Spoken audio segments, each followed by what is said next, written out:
Ahora vamos a ver el tema de direccionamiento en IP versión 4. IP es el protocolo de la capa de red.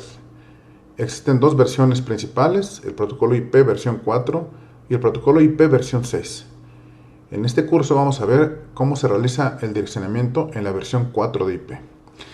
Este tema lo presento basado en el documento que está referido aquí en la parte baja de la pantalla. Primero preguntémonos qué entendemos por direccionamiento.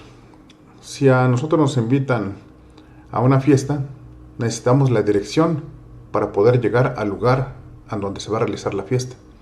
Esa dirección tiene que ser única, es decir, no puede haber dos lugares con la misma dirección.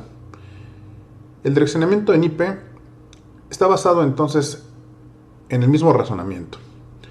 Supongamos que tenemos el planeta y que en el planeta no hay todavía ninguna persona. Empiezan a surgir personas, aquí pongo una por Alaska, otra acá en la frontera entre Estados Unidos y Canadá, y así voy poniendo más personas, 3, 4, 5, 6, 7 y 8 personas en el continente americano. Direccionamiento en este sentido significa que vamos a asignar un identificador único a cada persona. ¿Cuántas personas tenemos? Tenemos 8.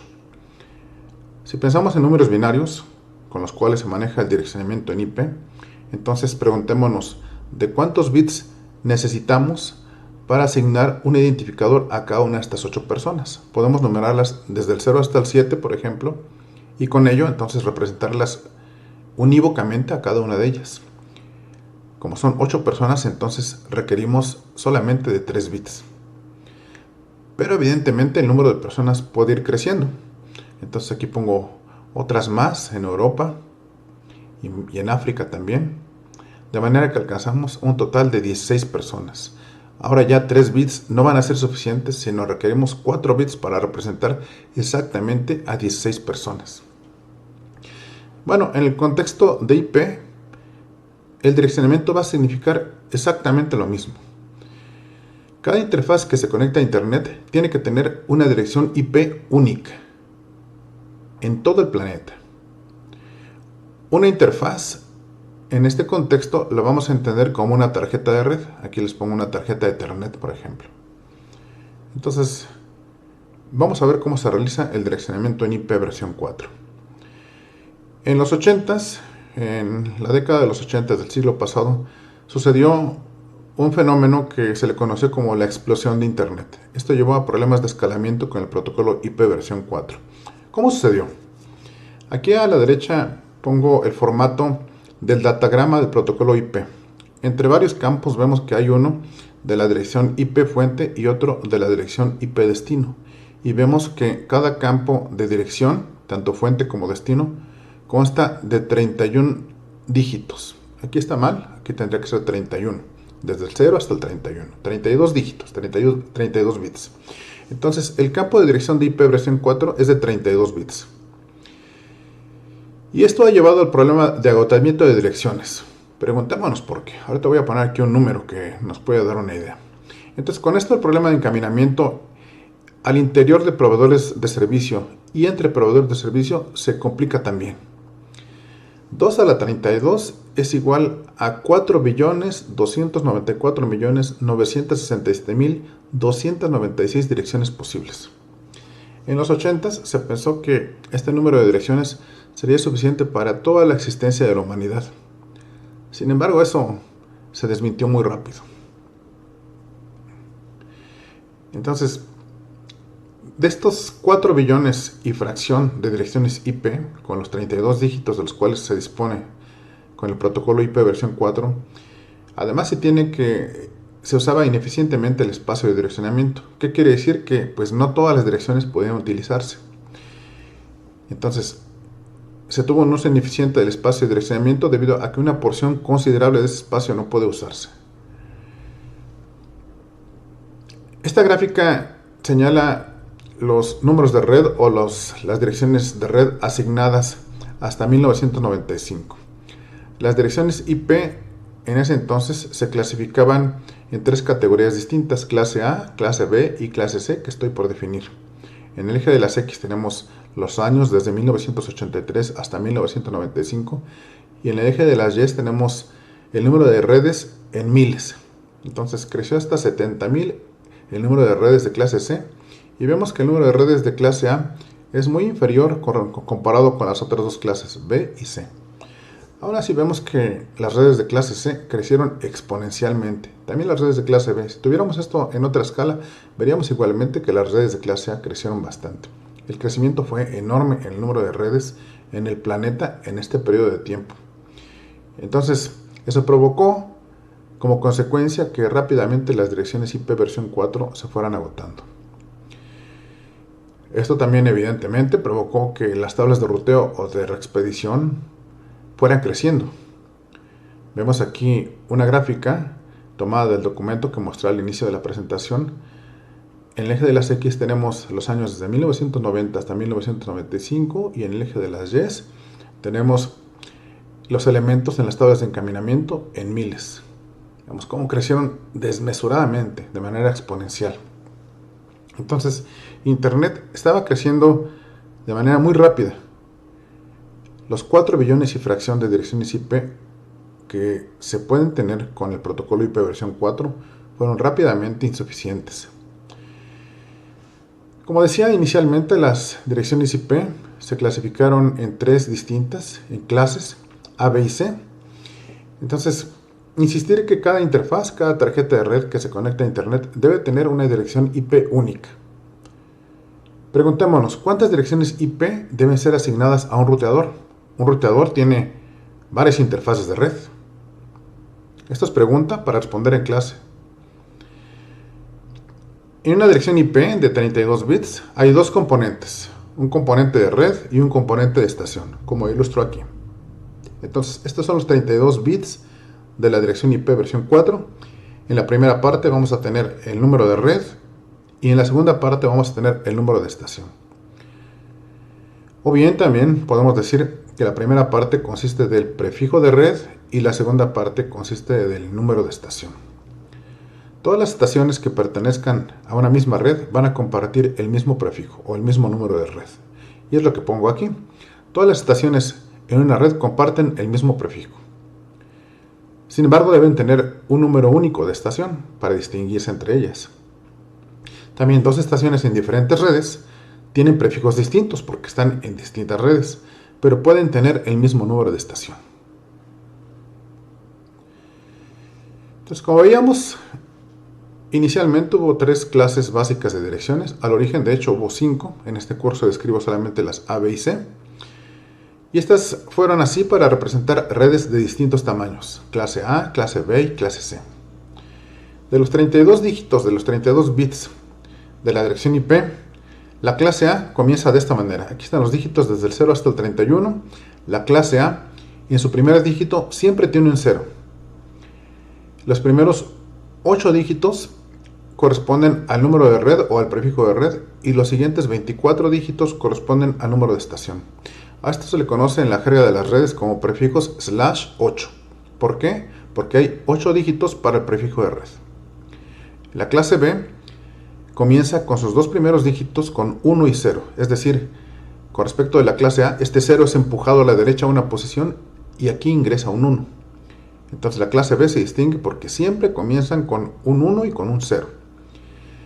También en la clase B tenemos que el número de red consta de 2 bytes o de 16 dígitos, y el número de estación ahora tiene 16 dígitos también. A las redes de clase B se les conoce como redes con prefijos /16 porque hay 16 dígitos para el número de red.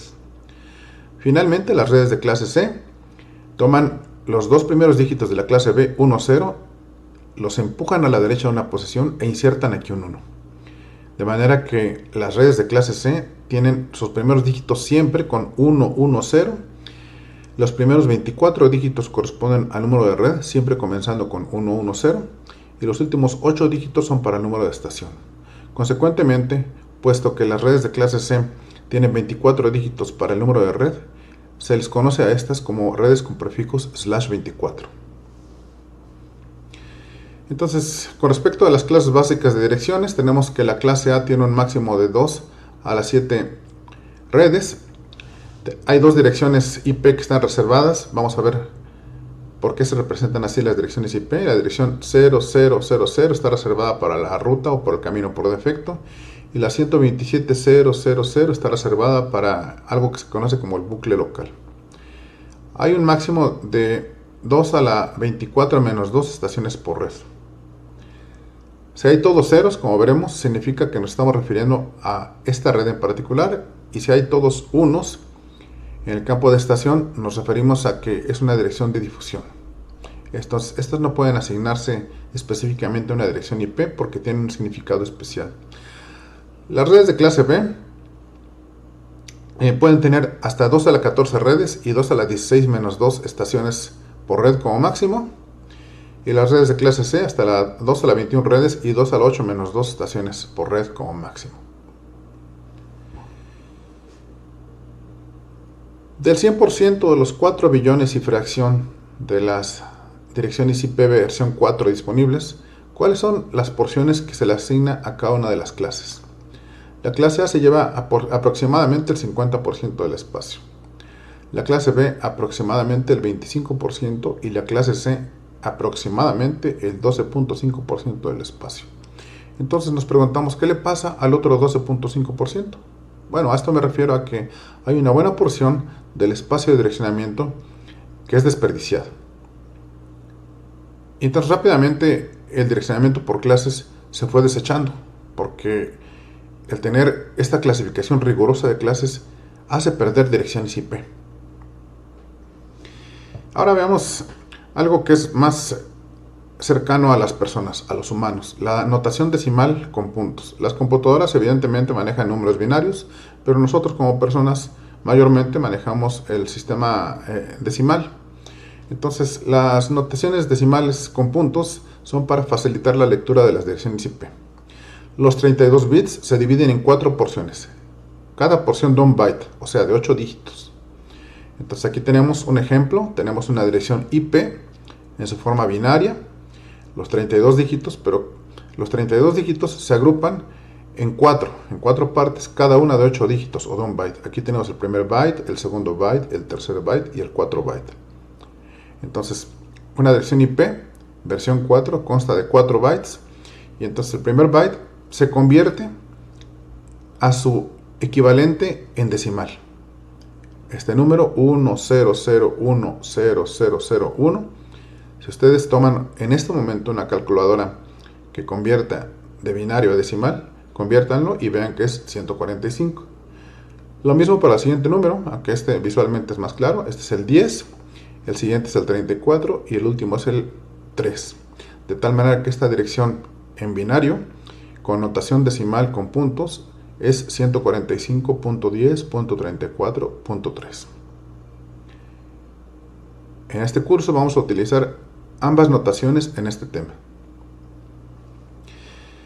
¿Cuáles son los rangos de direcciones IP para cada clase? Aquí tenemos a las clases A, B y C, /8, /16, /24. Y acá tenemos los rangos. Para la clase A tenemos que con la notación decimal separada por puntos, la clase va desde 1 y cualquier cosa que tengamos en los 3 octetos siguientes hasta 126 y cualquier cosa que tengamos en los 3 siguientes octetos. Para la clase B tenemos 128.0 y lo que ustedes quieran poner en los 2 siguientes octetos hasta 191.255 y los 2 octetos siguientes.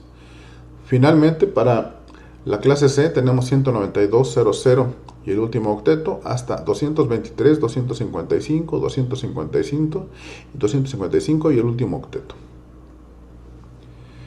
Ahora, como decía, este esquema riguroso, estricto de clasificación de direcciones IP por clases rápidamente fue insuficiente porque todo el espacio de direccionamiento, o sea, el 100% que podríamos o que desearíamos alcanzar con los 32 dígitos de la dirección IP, no era bien utilizado. Entonces se comenzaron a buscar esquemas que utilizaran mejor el espacio de direccionamiento. El primero de esos esquemas propuesto e implementado fue un esquema que se conoce como gestión de subredes o subnetting. Este está definido en el RFC 950 y consiste en dividir una clase en piezas más pequeñas. Entonces, este es un esquema jerárquico. Se construye una jerarquía de direcciones IP en el mecanismo de subnetting. Vamos a ver cómo lo hacemos. En lugar de que haya dos niveles, o sea, dos campos en la dirección IP, se agrega uno más, el campo de subred. Para agregar el campo de subred se le piden bits prestados al campo de estación. Aquí en la parte de arriba tenemos los dos campos, como los vimos hace un momento. Vemos que el prefijo de red permanece sin tocar, sin embargo, al campo de número de estación se le piden bits prestados. Y aquí se crea un nuevo campo que representa el número de subred. Entonces aquí vamos a tener subredes. A partir de una red grande vamos a crear subredes identificándolas con este campo pequeño. Y los dígitos restantes del campo de número de estación los tenemos aquí a la derecha. Ahora entonces en el mecanismo de subnetting o de creación de subredes vamos a tener tres campos: el prefijo de red, el número de subred y el número de estación. La estructura de la subred solo es visible dentro de la intranet. Hacia afuera esto no es visible. Entonces, en este contexto agregamos el concepto de prefijo extendido de red, como vemos, el campo que toma bits prestados al campo de estación. Y ahora tenemos este concepto que se llama prefijo extendido de red, que son los dígitos que comprenden al prefijo de red más los que comprenden al número de subred. Los routadores dentro de la intranet usan el prefijo extendido de red para el encaminamiento al interior de la intranet. Para ello entonces tenemos que agregar un concepto más que se llama máscara de subred. Entonces, para utilizar el prefijo extendido de red, los routadores van a requerir de esto. Supongamos nuevamente que tenemos la dirección 130.5525. Aquí tenemos a la derecha el equivalente en binario. Entonces, la máscara de subred va a consistir en poner unos a todos los dígitos que corresponden al prefijo extendido de red. Aquí tenemos el prefijo de red. A la derecha tenemos los dígitos que se tomaron prestados al campo de estación. Entonces, estos primeros 24 dígitos se ponen en 1 para representar a este concepto que se llama máscara de subred. Y los dígitos que corresponden al campo de estación se dejan en ceros. De tal manera que si aquí nos preguntan cuál es la máscara de subred, pues vemos que el prefijo extendido de red tiene 24 dígitos. Entonces ponemos 24 unos, los convertimos a decimal y son 255, 255, 255 y 0. También si nos preguntan por el tamaño del prefijo extendido de red, pues podemos representar esto de dos maneras. El par de direcciones IP que mostré en la diapositiva anterior, la dirección IP y su máscara de red, o bien la dirección IP y poner /24, queriendo decir que los primeros 24 dígitos corresponden al prefijo extendido de red. Entonces, ambas representaciones son idénticas en el contexto de las redes. Veamos entonces cómo se lleva a cabo el mecanismo de subnetting. ¿Cuáles son las consideraciones de diseño? Si nosotros somos los ingenieros, somos los encargados de gestionar una intranet en una empresa o en una universidad, como la UAM Iztapalapa, podemos o tenemos que preguntarnos al menos estos elementos.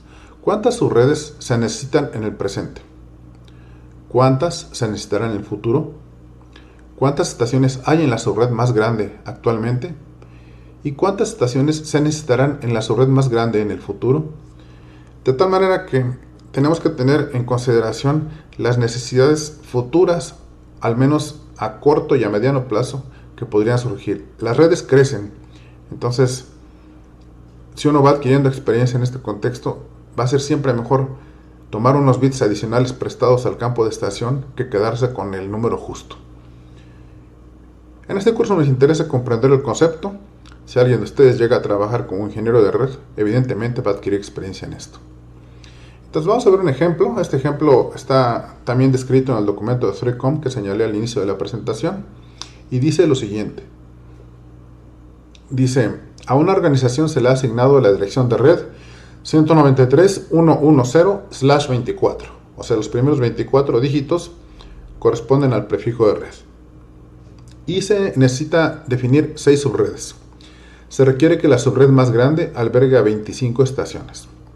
Proponga un despliegue de direccionamiento IP para dicha organización. Entonces, primero preguntémonos qué significa desplegar el esquema de direccionamiento para esta organización. Significa entonces decidir el número de subredes que va a haber al interior de la intranet, ponerles dirección IP y después ponerles dirección IP a todas las estaciones de todas las subredes. Eso significa. Comencemos entonces. Primero definir cuántos bits se usarán para representar a las subredes. Vamos a representar en binario a la dirección IP que nos dan 193.110/24. Aquí la tenemos. Tenemos que el prefijo de red es de 24 dígitos y vamos a tomar 3 dígitos prestados porque nos dicen que se necesitan 6 subredes, pero 6 subredes exactamente no podemos representarlas porque tenemos números binarios. Vamos a poder representar potencias de 2. Entonces tomamos 3 dígitos prestados, como vemos aquí, a la parte del campo de estación, y con 3 dígitos podemos representar hasta 8 subredes. En consecuencia, el prefijo extendido de red va a comprender los 24 dígitos del prefijo de red más los 3 dígitos que acabamos de tomar prestados del campo de estación, son 27 bits. La máscara de red en este contexto entonces es 255, 255, 255, 224, que resulta de la conversión de binario a decimal de esta dirección IP a esta dirección IP en decimal. Entonces ahora vamos a desplegar la numeración de las subredes. Ponemos la red de base aquí encima, es la misma dirección IP que acabo de señalar, y abajo vamos a poner las direcciones IP de las subredes. Recordar, tomamos 3 dígitos prestados al campo de estación. Entonces la primera subred, que es la subred 0, toma estos 3 dígitos prestados, y esta es la dirección IP que se le va a asignar. Vemos que esta dirección IP es idéntica a la anterior en binario. Sin embargo, en el ruteador se van a distinguir porque el prefijo extendido de red de la subred 0 es /27 y el de la red de base es /24. Por eso el ruteador va a distinguir estas direcciones IP gracias a la máscara de subred. Luego la subred 1 tiene estos 3 dígitos, como vemos aquí. 001 es el 1 en binario. Entonces si lo convertimos a decimal, por eso es la subred número 1. Aquí a la derecha ponemos el equivalente en decimal separado por puntos. Tomamos cada octeto, cada byte, y lo convertimos a decimal. La subred número 2, aquí tenemos el 2 en binario, resaltado. A la derecha tenemos toda la dirección IP en decimal separado por puntos. Y así continúo hasta numerar todas las 8 subredes. Ahí tenemos a las 8 subredes. Esa es la primera etapa del esquema de subnetting, numerar a las subredes. Ahora tenemos que al menos tomar una de estas subredes y asignar número de estaciones para esa subred. Pasemos a esa etapa. Ahora desplegar la numeración de las estaciones en cada subred. Tomemos por ejemplo la subred 3. La subred 3 tiene los 3 primeros dígitos que tomamos prestados con su equivalente en binario al 3011. La subred número 3 entonces va a tener los 5 dígitos de la derecha en 0. Y aquí ponemos la dirección IP de la subred 3 que la tomamos de la diapositiva pasada. Ahora vamos a variar los dígitos del número de estación. 1, 2, 3 y así continuamos hasta la última estación. Hasta la estación 30. ¿Por qué no la estación 31? Bueno, hace unas diapositivas indicaba yo que en el campo de estación, si ponemos todos ceros, nos estamos refiriendo a la subred en particular. Entonces aquí no nos referíamos a una estación, sino a una subred, la subred número 3. Si ponemos todos unos en el campo de estación, entonces nos referimos a la dirección de difusión al interior de esta subred. Entonces, voy a regresar. Entonces, tenemos hasta 2 a la 5 menos 2 direcciones IP posibles en cada subred. ¿Por qué menos 2? Porque todos ceros, insisto, consiste en asignarlo al número de subred, y todos unos en el campo de estación consiste a la dirección IP de difusión. Por eso nos quedan 30 direcciones IP para las estaciones. Ahí las tenemos. Ahora nos preguntamos cuál es la dirección de broadcast o de difusión para la subred 4, ya no para la subred 3. Entonces tomamos la dirección IP de la subred 4, aquí está, y la ponemos en su campo de número de estación todos en unos. y la convertimos a su equivalente en decimal separado por puntos. Esta es la dirección de difusión para la subred 4. Entonces veamos, insistir, si ponemos a todos los dígitos en 1 del campo de estación de una dirección IP, nos estamos refiriendo a la dirección IP de difusión dentro de esa subred. Hasta aquí llego con este ejemplo. En el espacio de ejemplos de los videos voy a agregar al menos uno más para ejercitarse con respecto de este concepto. Gracias por su atención.